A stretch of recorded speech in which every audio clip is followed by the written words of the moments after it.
Welcome to all of you, no matter where you're listening from. I'm Janice Kaminer-Resnick, and on behalf of the leadership team at America at a Crossroads, which includes former Congressman Mel Levine and former Los Angeles County Supervisor Zev Yaroslavsky, I warmly welcome you. And it is warm here, and I'm sure it's pretty warm in most places that our audience is sitting right now, so you are welcomed. Thank you, and welcome also to tonight's guest, Jonathan Weisman, and to our moderator, Madeleine Brand, for leading this conversation, which we've entitled Being Jewish in the Age of Trump. Looking ahead, on August 13th, we welcome back one of the country's sharpest political analysts, Ron Brownstein, who will be in conversation with Larry Mantle on the topic of politics in the age of convulsion. August 20th, the week after, we welcome back Lieutenant Colonel Alexander Vindman, who will join Madeleine again to discuss how the West was deceived about about Russia and betrayed Ukraine. So that'll be a very interesting program. I also wanted to alert you to the fact that we're planning two special add-on programs. One in September. For those interested, we're planning a pre-high holiday roundtable with a small group of influential rabbis from different places in the country to reflect on key issues facing the Jewish community as we approach the new year. That is, what should we be thinking and talking about as we approach the year 5786? Stay tuned for more details on that.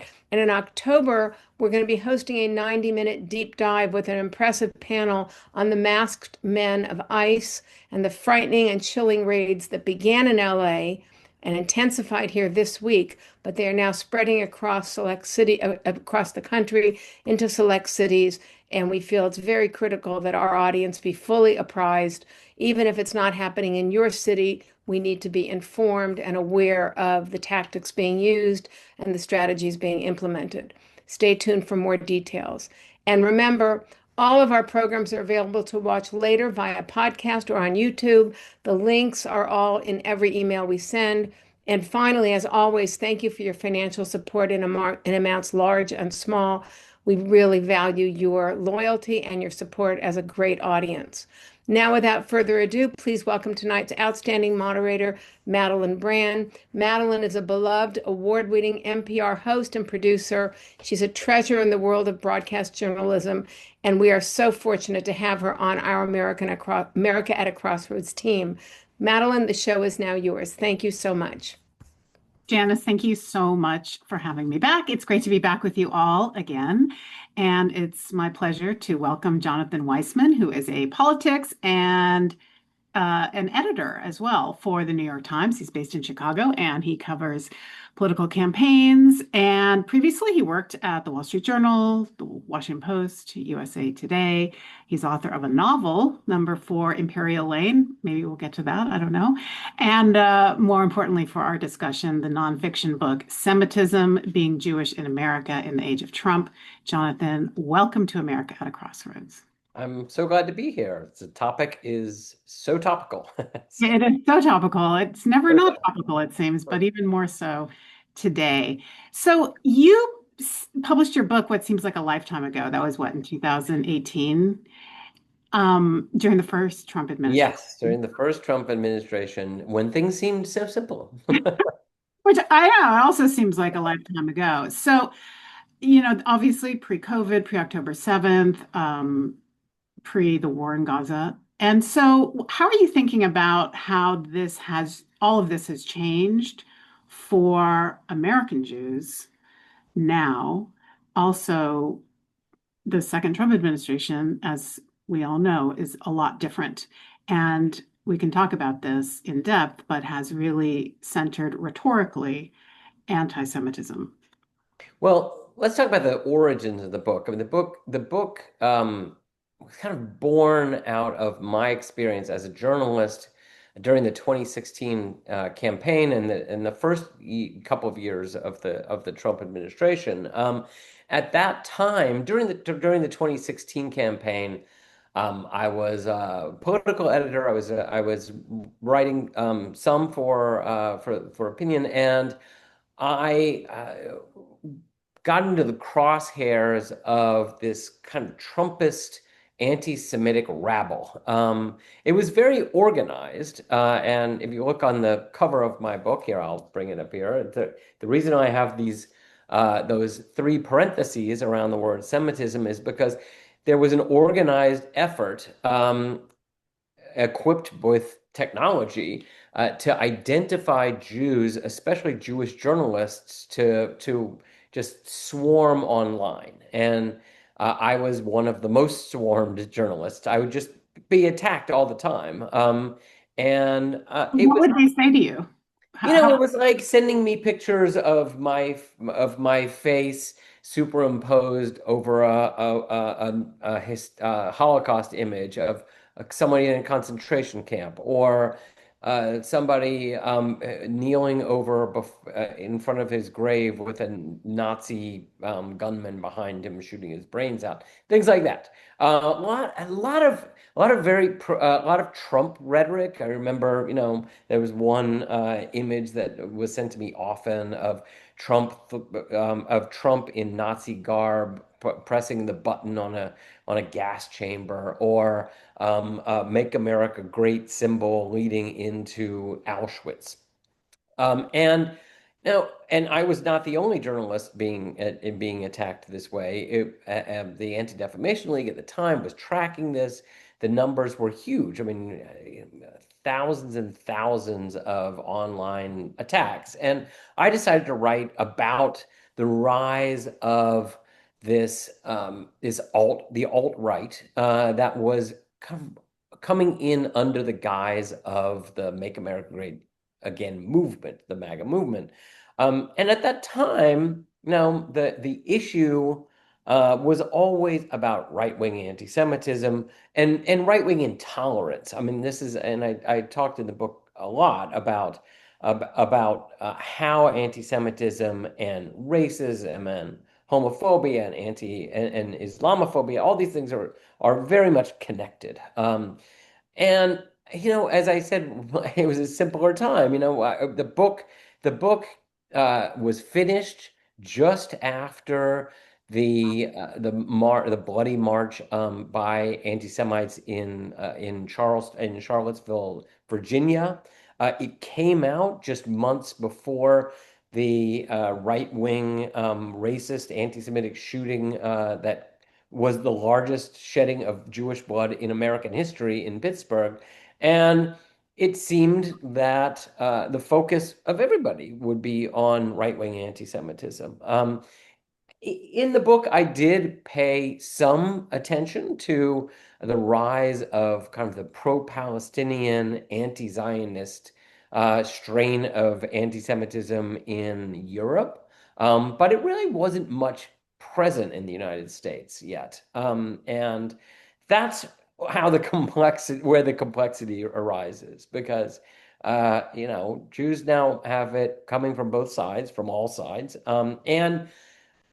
but even more complicated, even more difficult is the notion that Donald Trump and the Trump administration is carrying on much of their anti-democratic, anti-higher education, anti-immigration agenda under the guise of battling anti-Semitism. And that's where I think Jews find themselves in an extraordinarily difficult position. right. And that is something I really want to get into. Let's talk about the left-wing anti-Semitism that you raised. And are you saying that the two sides are equal in terms of the kinds of anti-Semitism that you're witnessing and experiencing? I mean, no, I wouldn't say that. I mean, look, I don't want to downplay left-wing anti-Semitism. I mean, and it's difficult. At some point, I remember during the book tour for Semitism in 2018, I was in Orlando, Florida, and a woman who I talked came up and talked to me. She was a threat analyst, and she talked about the threat matrix. She said, you're right to focus on right-wing anti-Semitism, right-wing bigotry, because at this moment they're the ones with the guns. They're the violent anti-Semitism and violent bigotry was so prevalent during that first Trump administration. But she talked about the threat matrix and the anti-Semitism of the left, the anti-Semites of the left being on the edge of that matrix and moving into the center.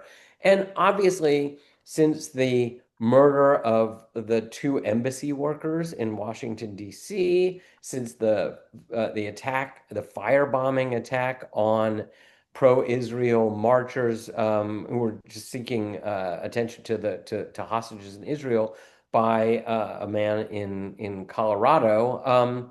We cannot say that there's no such thing as violent left-wing anti-Semitism.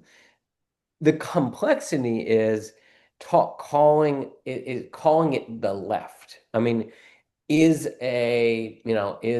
somebody who is like an immigrant, a Muslim immigrant from Egypt who attacked the marchers in Boulder, Colorado, is he of the left or is he an Islamist?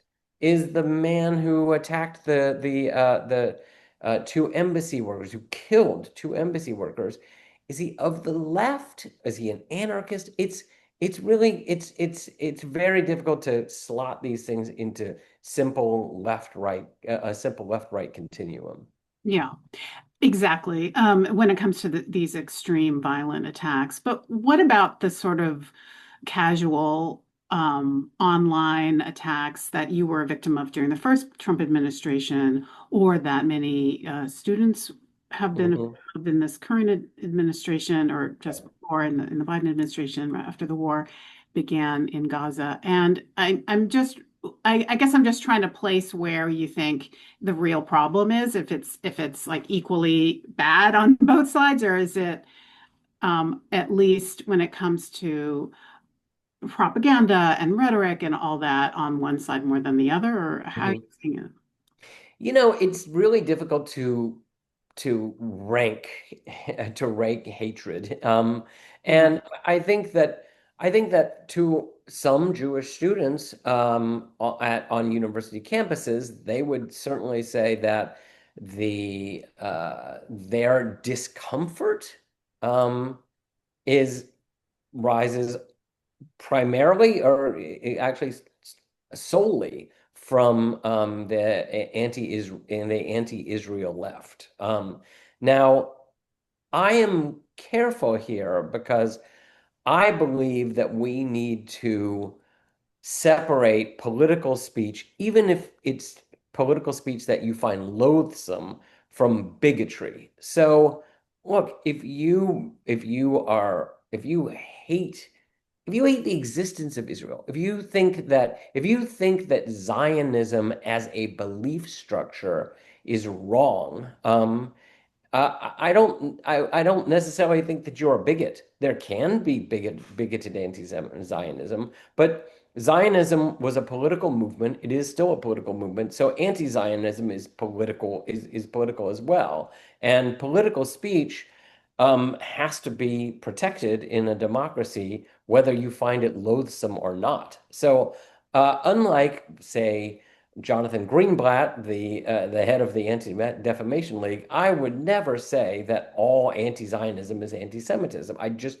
would not say that.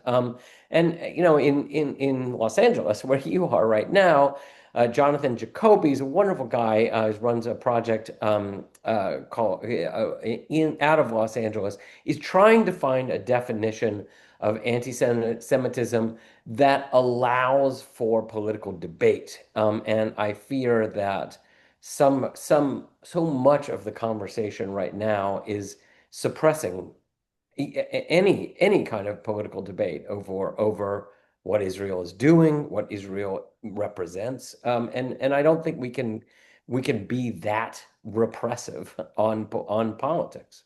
But do you see that changing? I think there's been almost like, it feels like it's changed in the last 2 weeks or so. Like a sea change in how people are viewed. There's that vote in the Senate, which failed, Mhm. but many Democrats in the Senate voted to restrict weapons sales to More Israel. than half. And that number keeps creeping up. And I absolutely do believe that the starvation that is happening in Gaza right now is a sea change moment. It's a moment that I've been thinking about for decades. When does Israel become a partisan issue? And I'll tell you, this actually, if I needed to put that at somebody's feet, I would put it at Benjamin Netanyahu's feet because when Netanyahu overtly came out against Barack Obama, who overtly backed Mitt Romney, and went around Obama's back to speak to Congress with the invitation of John Boehner. At that time, people said you can't make support for Israel a partisan issue. It is very bad for Israel. And Netanyahu knew it, and he was warned, and he just went ahead and did it. And now we're here. But back then it was bipartisan support and pretty much still is bipartisan support for Israel. But as you say, could be a sea change moment. I guess this leads me to the Mamdani part of this interview. So, obviously, for people following the news, he is the presumptive next mayor of New York. Presumptive, I say, because he still has to fight off Andrew Cuomo, Eric Adams, and Curtis Lewa. Curtis Lewa, let's And not forget. maybe Donald Trump might come in and put his, yeah, let's not forget him. Um, it might put his finger on the scale and somehow force a coalition between those three. And I don't know what's going to happen. Nobody does. But anyway, a lot of American Jews are worried about Zohran Mamdani, and mainly older American Jews, I would say, Mhm. if I could generalize. So, here's someone who could be the first anti-Zionist mayor of New York in a long time. What do you make of that? And what does that say to you that New York City, which has the largest number of Jews outside of Israel, is on the verge of electing Mamdani? What it says to me is that most New Yorkers and a very large percentage of Jews in New York, especially young Jews, aren't basing their position on Israel. This isn't an election about Israel. No matter how many times the Jews say it's an election about Israel, it's not an election about Israel. It's an election about the cost of living. It's about rent. It's about the energy of youth. I have a daughter who lives in New York, very Jewish identified, loves Mamdani, and I haven't seen this kind of political enthusiasm. I mean, for years. I can't remember. So the last time I saw young people so excited about a political figure was 2008 in the Obama campaign. So I mean, Jews can we can wring our hands about Zoran Mamdani all we want, but that's not what's driving his appeal. His appeal is not about Zionism, and I think that every time somebody says you can't vote for Zoran Mamdani because of his positions on uh, globalize the intifada, all you're doing is telling voters in New York, what are you talking about?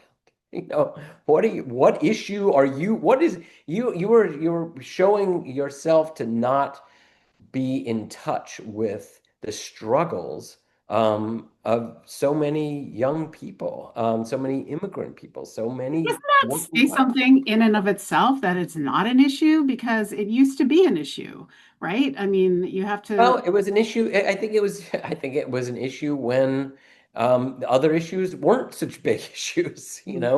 I think that there was a worrying about the position of the mayor of New York vis-a-vis Israel is that is the sign of good times. That you can put aside your own struggles, your difficulty in making ends meet and meeting your rent, in paying electricity bill to worry about what position your mayor has on Israel. But That's wait, no, where I'm not gonna. I'm not, I think there is something more to that. I just want to hold you to this a little bit because everyone has had, throughout the years has had struggles with the economy. It's always been the economy, right? That people vote on.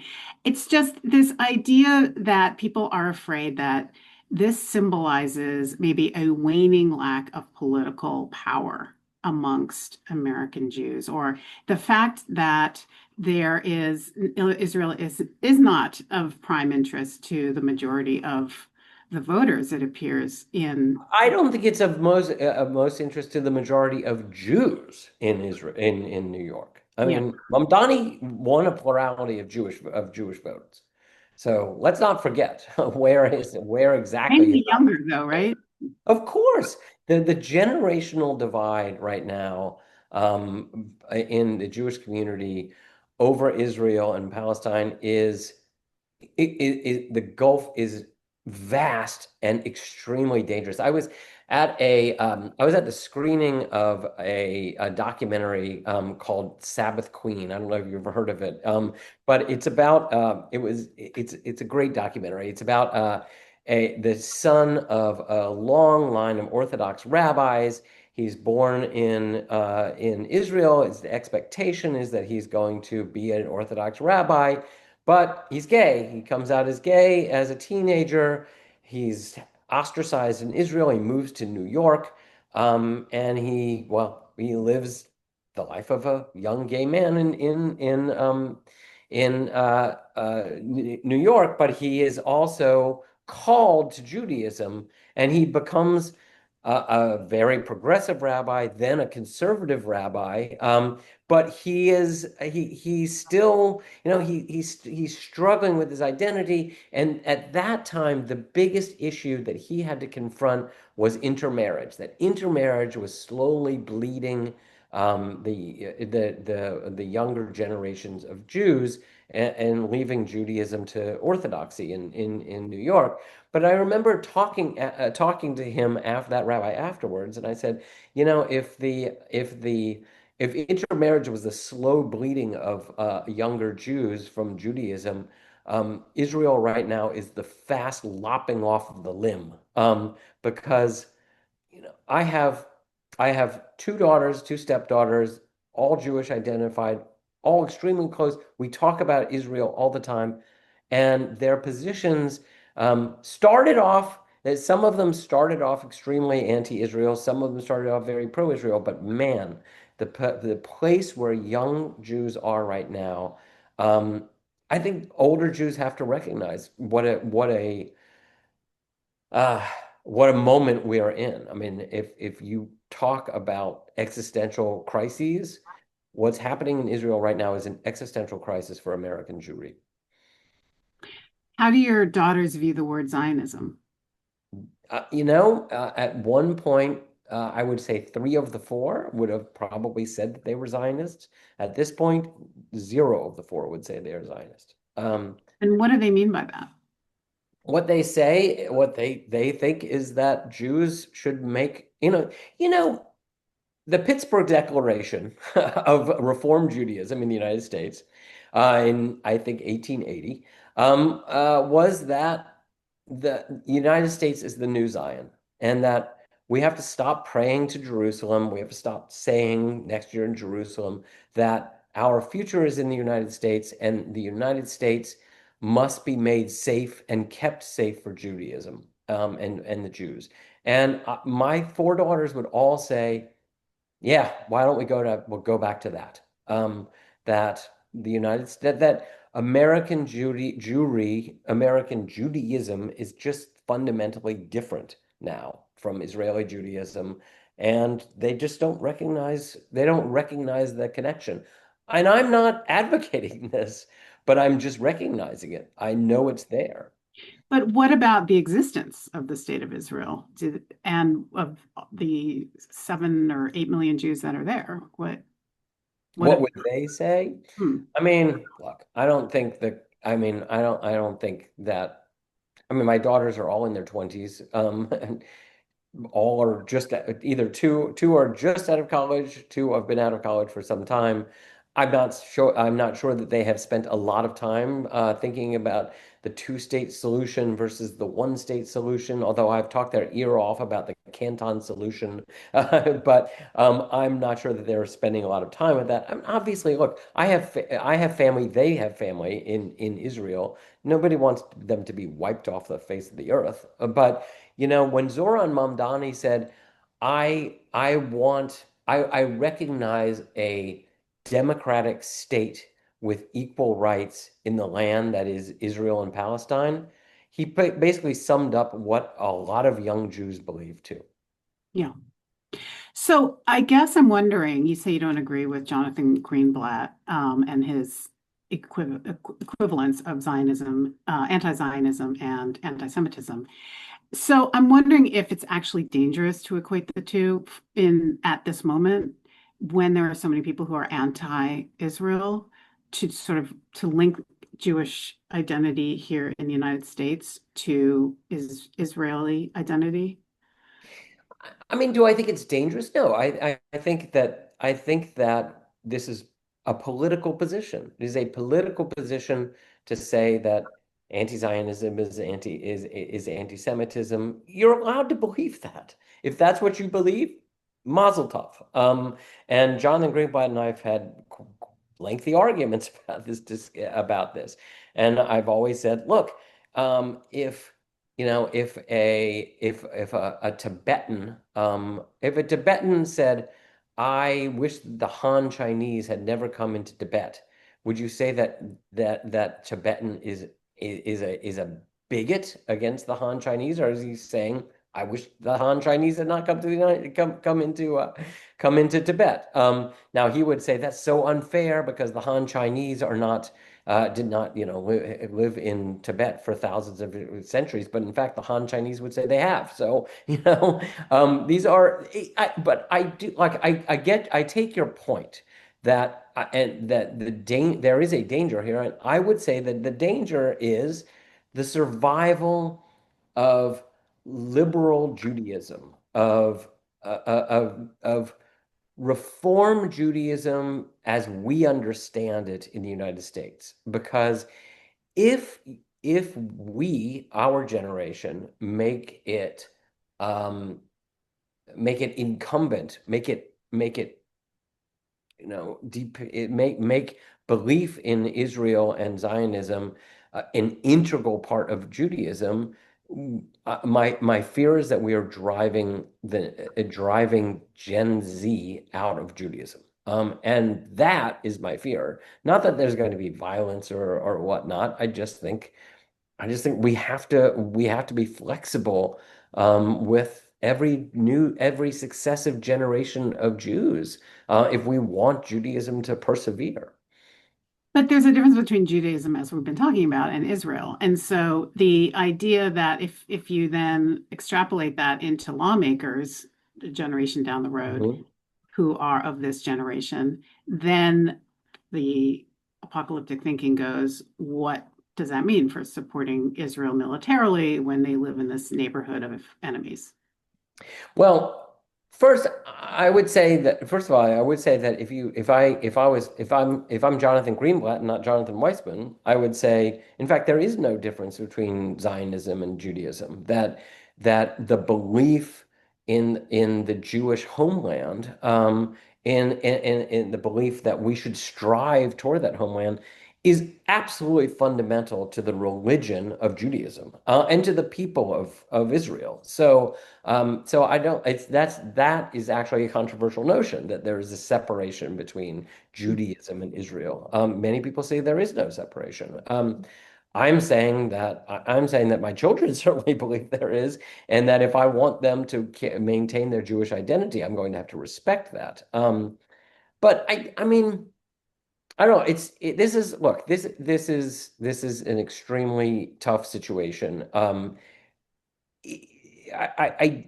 do think that there are many reasons for Democrats and Republicans to back and maintain an alliance between the United States and Israel that goes beyond Zionism, that goes beyond religion. Israel is, for all its faults, the only democracy in the Middle East. It falls short of democracy, just as we fall short of democracy. It is our ally. It is our intelligence partner. It is our military, forward base in so many ways. So I don't.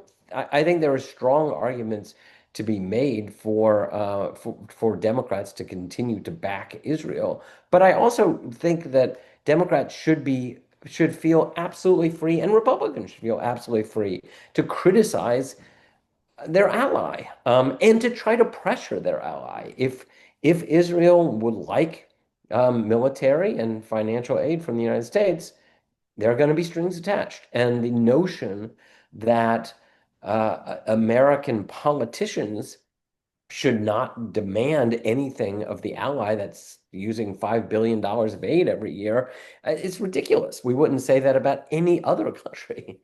Why do you think that has become so sacrosanct, or was, and is now becoming unsacrosanct, that it's impossible to criticize?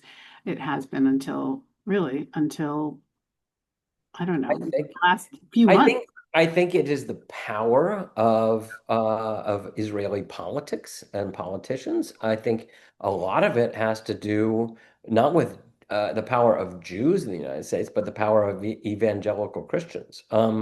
And the notion that have been promulgated mainly by the Republican right, that any criticism of Israel would be amplified to this large body of voters on the Christian right. That's where the potency comes from.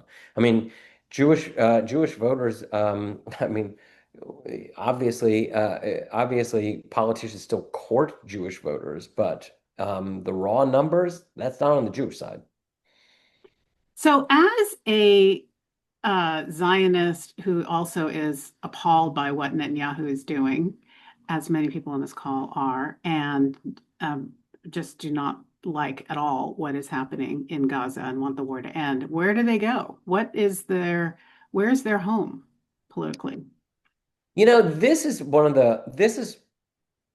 is an issue that I have wrestled with for several years, not just since October 7th.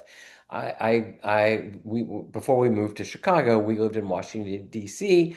We were part of a synagogue with a famous, very progressive rabbi, Daniel Zemmel, and Temple Micah, and Danny Zemmel was and still is a proud liberal Zionist. And he used to always bring um, liberal Zionists from Israel to speak to the congregation. And I would always pull him aside and say, "Do you realize that these voices that you love so much basically hardly exist in Israel anymore? That the Labor Party cannot even rise high enough in the polls to get any guaranteed positions in the Knesset, that your version of Israeli politics is just doesn't exist anymore. And I think that the way that liberal American Jews, American liberal Zionists in the United States have tried to maintain their position of liberal Zionism was to pretend that there were a whole lot of people just like them in Israel, when it's just not true. Um, I have family in Israel. They tend to be more liberal Zionists, but they'll admit that they are an extreme minority, and that they are feeling extremely disempowered right now. So, I mean, well, it's almost an article of faith. If you believe in the Jewish homeland, if you believe that you want Israel to exist as a Jewish state, you just have to live with the dissonance, right? I mean, even the big opposition, the huge marches that preceded October 7th, and the smaller marches that you see now, they're not really for Palestinian rights or a two-state solution or peace. They are for for a body politic of Israel, for Israel to be a more democratic society. But that does not mean that somehow that there's a latent Palestinian rights movement in Israel. There isn't. The Palestinian rights movement is in the United States.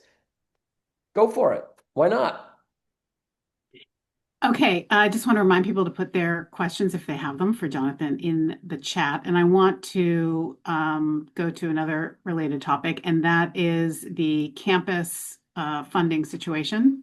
The Trump administration is exacting these huge demands on campuses, most recently with UCLA here in LA.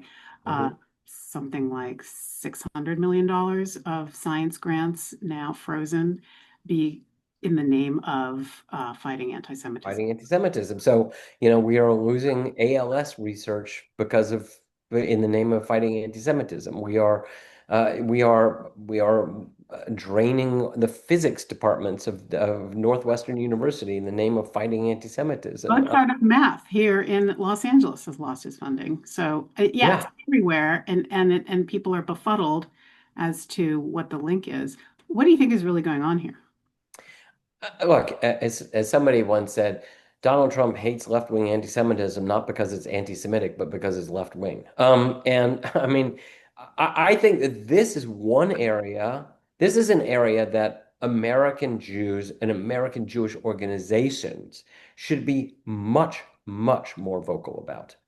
Have you seen the American Jewish Committee speak out against cuts to the sciences in higher education in the name of anti-Semitism? I haven't. Have you seen the Anti-Defamation League take a position in favor of free expression on campuses? I haven't. I think there are two areas where I think American Jewry is falling down. I think American Jewry should be much clearer that in the name of anti-Semitism, Jews cannot back attacks on free speech and on freedom of academic pursuits. And I think going back to our last subject, the large, long-standing Jewish organizations like the American Jewish Committee should be much, much more outspoken about what's happening in Gaza right now. I can't fathom how these organizations have maintained their silence this dramatically for the last 6 months. Why do you think they have I you think asked? it's donor capture. I'll just say it. I think it's donor capture. I think that there are, I certainly believe, I know staff at the Anti-Defamation League. I am quite sure that there are people who are appalled by what's happening on our campuses. But, their donors have a lot of influence on organizations that depend on them. Okay, I have a correction. Don't put your questions in the chat. Put them in the Q&A. So, okay, it's a little Zoom housekeeping there. Okay, so let me get to some questions that have been put in the Q&A. What do you see as the consequences of Trump using anti-Semitism and Jews as a pawns in this crackdown? So, how will this boomerang, in other words? Well, I absolutely, it's a good question because I absolutely fear that if anti-Semitism becomes equated with Trumpism, it is only going to worsen anti-Semitism. I am loath to blame the victim here, and I do think certainly that Jewish students have been victimized on campus. And I think one thing I want to say is that there is an element of collective punishment against Jewish students that turns my stomach. If a if a woman in a hijab was screamed at for the actions of the Saudi government or Al Qaeda, we would all collectively say that is an act of is of bigoted Islamophobia. So the screaming of at or the assaults on Jewish students wearing kippahs because of the actions of Israel, that is collective punishment. That is bigotry. That is anti-Semitism. That is wrong. That said, that said, I absolutely worry that anti-Semitism and the terrible feeling or the atmosphere that so many Jewish students might feel on campuses will only get worse as their campuses are under siege from the Trump administration, ostensibly to battle anti-Semitism. Hmm. And there's a larger issue here, which is basically the kind of undermining the Jewish cultural post-war achievements in universities, intellectual achievements in the arts by defunding the very work that has propelled many, many American Jews into the middle and upper middle class. And so, in a way, in a larger sense, is this an anti-Semitic act while in the name of fighting anti-Semitism? I mean, I started the first sentence of my books is the Jew flourishes when borders come down, when boundaries blur, when walls are destroyed, not erected. I fear that the Jewish community is watching walls be erected all around us, and because so many of these restrictions are somehow in the name of protecting Jews, they're not necessarily seeing the harm that will come to Jews and Judaism with the collapse of free expression, of protection of rights, of of a of a pluralistic democratic society. American Jewry has flourished like no Jewish community in the history of Judaism, well, in the modern history of Judaism, because we live in a pluralistic democracy that respects our rights. And if you begin to chip away at that, you know, Jews have seen where that eventually ends. Which brings us back to some Deborah Eisenstadt, for example, Jews, some saying, well, that's why we need Israel, just in case. Well, and this is a point actually I made in my book as well. I mean, the fact of the matter is, if we believe that Israel needs our $5 billion of aid every year, if we are if Jews are that sensitive to a cutoff in 20,000 pound bombs, then wait a minute, how safe is Israel? Israel, if you believe that Israel is so dependent on the United States, then why do you think that Israel is a safe haven from a bigoted, anti-Semitic, authoritarian United States? Is it really a place to run? I think I personally believe that Israel is only as safe for Jews as America is safe for Jews, and we ought to remember that. Okay, some more questions. Scott says it can be isolating to be a Zionist who opposes the right-wing government of Netanyahu without a home in either party. How likely do you think that Jewish partisan attachments will become unmoored from the Democratic Party and increasingly independent or possibly even Republican? I mean, look, there was a lot of hand-wringing ahead of the last election about what would happen with the Jewish vote, and Kamala Harris got her requisite 73%.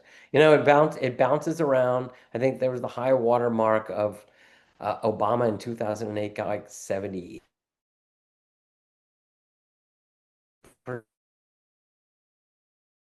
Then Mitt Romney got a high water mark of something like 26%. I think that in the end, Jews are not there. It's a small minority of Jews, albeit vocal Jews, who are voting on Israel and Israel alone. I don't really believe that. There's certainly, I mean, if you have a real fear of that, what you should fear is that the diminution of young liberal or young progressive Jews, because the percentage of Jews who vote Republican will rise when the percentage of Jews who are Orthodox rise. I don't think otherwise. I think that otherwise, the Jewish vote in the United States has been remarkably consistent for the last 20 years. So for many liberal Jews, they adamantly oppose Benjamin Netanyahu and think that he is actually what is causing the demise of Israel. And so I'm wondering from this perspective, aside from condemning him, marching against him, what have you, how much influence can this wing of voters of the American Jewish electorate, how much influence can they really have over this country? I, Over Israel, probably not a lot. I mean, I remember I remember I had lunch with an Israeli rabbi fairly recently at the University of Chicago. He was an Israeli rabbi who also taught at the University of Haifa, and one of the class he taught was the bridging the American Israeli Jewish divide. But what really struck me was the contempt that he felt for American Jews. He would say that he was not a minority voice in this. That I think that there's a prevalent feeling in Israel that American Jews haven't lived through what Israel has lived through, that American Jews don't face the threats that Israeli Jews face, and that it takes a lot of chutzpah for Americans to dictate, American Jews to say what Israeli Jews should feel or how Israeli Jews should vote. And I think that division, that divide between Israeli Jews and American Jews is going to intensify as Israel, considers whether to annex, whether to reoccupy Gaza or annex larger pieces of the West Bank. That the division between these two peoples, the two largest Jewish communities in the world, probably will get better, probably will get worse before it gets better. And the notion that American Jews, I mean, I think American Jews should speak out, should speak their minds. We live in a free country, and it is only free. It's as only as free as we are willing to exercise our views. But that doesn't mean we are going to influence another country halfway across the globe. Couple of questions about the Esther Project. Are you familiar with that? Yes. Okay, so first describe it for our viewers, and then some of the questions basically revolve around your thoughts about the administration's intent to adopt this as a strategy to suppress pro-Palestinian protesters, basically, outing Palestinian students for possible sanction and deportation. The Esther Project was hatched by some of the same people at the Heritage Foundation that worked on that mythical, magical Project 2025, which turns out to be a pretty good game plan for what the first couple of years of the Trump administration is going to be pursuing. And the Esther Project was all about mobilizing Jewish support and attacking Palestinian speech. The idea was to use anti-Semitism as a way to rout pro-Palestinian voices, especially in the academy. And much of what the Esther Project talked about doing through the Heritage Foundation is what we are seeing now on campuses. A lot of isolating particular pro-Palestinian activists, especially at elite campuses like Harvard and Columbia. I mean, the arrest of Mahmoud Khalil and some of the other Palestinian activists who are so involved in the encampments of 2024 that it's playing right down the Esther Project playbook. And there's another organization called the Canary Project, which is a very shadowy organization. Nobody really knows who's funding the Canary Project, but it's behind finding pro-Palestinian activists and broadcasting their names on social media, getting their names into circulation among law firms and other organizations that might hire graduates, and to trying to blackball Palestinian rights activists from the university campuses. It's pretty scary stuff, actually. Are they related, the two, Esther and Canary? I mean, I wouldn't be surprised if there was overlap, and especially in the among donors, but nobody really knows who the Canary Project is. Wow. Okay, several people are pointing out that several Jewish organizations have denounced the attacks on higher education on the pretext of combating anti-Semitism. For example, the Union of Reform Judaism, Ben the Ark, J Street, and many others, and have spoken out against Israel's actions in Gaza. What else can these organizations do? Because with Trump, it seems like he does what he wants and doesn't really care about what these organizations have to say. I mean, I am not, and believe me, I've watched J Street. There's the the Council of Jewish Democrats.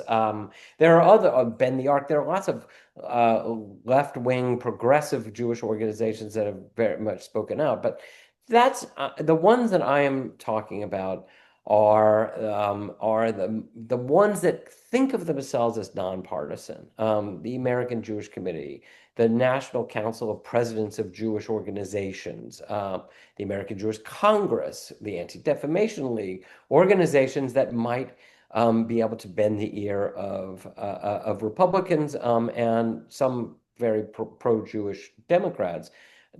Ben the Ark is not going to do that. So, and I'm not saying that I think that everybody should be involved in the political sphere. I just want to see the organization. Mostly, I want to see organizations that have been silent speak up in some way. I don't, if the American Jewish Committee decides to come out and praise Netanyahu's actions or praise the a reoccupation of Gaza, it's better than at least we know where they stand. Right now, we just don't know where they stand because they've been totally silent. So the G word is coming for more and more frequently. It was notable that David Grossman has actually said that Israel is conducting genocide in Gaza. He, for a while at least, was once Israel's conscience. And there are a couple of human rights organizations who have said the same. Yeah, the two largest human rights organizations in Israel. Yeah. And Marjorie Taylor Greene. And Marjorie Taylor Greene. And I don't know if she's sole Republican who said that, but I think so. How do you think that is, where is that going to go? It's kind of bloodless to just, work on definitions of genocide when people are starving every day and dying. But how do you think that is going to either change the debate here in the United States about Israel in Congress, or will it have no effect at all? I think that especially the Israeli voices are giving license to critics to use much more pointed language, and I think it is more common to hear from prominent Israelis that Israel is committing war crimes. I mean, do we really want to draw a distinction between war crimes and genocide? I mean, genocide, of course, has the resonance of the Holocaust. It has been a term that has been largely verboten vis-a-vis Israel because of the Holocaust, and so crossing that line has been extremely difficult, even for a lot of very progressive American Jews. It just sticks in the chest to talk about Israel as conducting a genocide. But when an entire people is viewed as starving, it becomes much more difficult to avoid the word. And I just think that as Madeline, as you said, and I think and I agreed, I think the last few weeks we have reached a remarkable tipping point where people are willing to say things that they just weren't willing to say just a month or two ago. So I'm wondering why the United States, even Trump has said he thinks he sees people starving as and countered Netanyahu on that. Why do you think the United States hasn't pressured them to rethink the way it's conducting this aid distribution and go back to the old way? I mean, President Trump doesn't like to lose. Usually, he usually kind of gloms onto things when it's a sure bet. When he decided to join Israel in the bombing of Iran when Israel had basically nullified Iran's air defenses. I think that he looks at the situation in Gaza and sees a big mess that he doesn't want to get involved in. He made his kind of ridiculous big splash when he said, "We'll just move all the Gazans out and turn it into nice waterfront property." And he realizes probably the error of his ways now.